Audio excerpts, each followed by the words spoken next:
উত্তরাঞ্চলের শীতের খবর জানাতে কুড়িগ্রাম থেকে সরাসরি যুক্ত হচ্ছেন সহকর্মী জাহিদুল ইসলাম জাহিদ।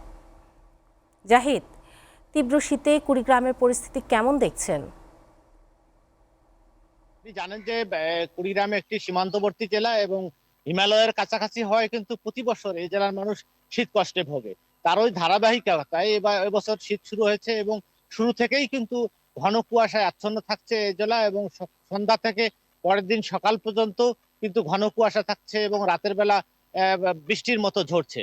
এবং সারাদিন কোনোদিন যদি সূর্যের দেখা মেলে, তো সেদিনেও কিন্তু আকাশ মেঘাচ্ছন্ন দেখাচ্ছে এবং কুয়াশায় ঢেকে থাকছে, ঘোলা দেখা যাচ্ছে। আর এই মানুষগুলো যে চর দ্বীপচর এবং নিম্ন আয়ের মানুষগুলো প্রতি বছরের ন্যায় কষ্ট ভোগ করছে, এবং এই শীতার্ত মানুষের জন্য আহ, জেলা প্রশাসনের কাছে জানতে চেয়েছিলাম যে এই শীতার্ত মানুষের জন্য তাদের ব্যবস্থা কি হয়েছে।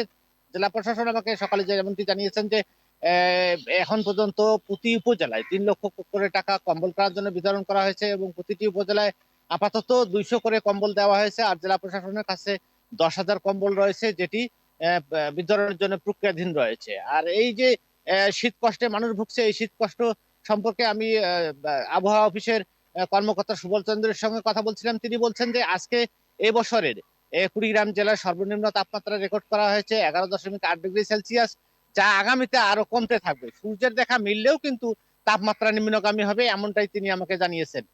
তামিম আই ছিল আমার কাছে শীত দিয়ে সর্বশেষ তথ্য।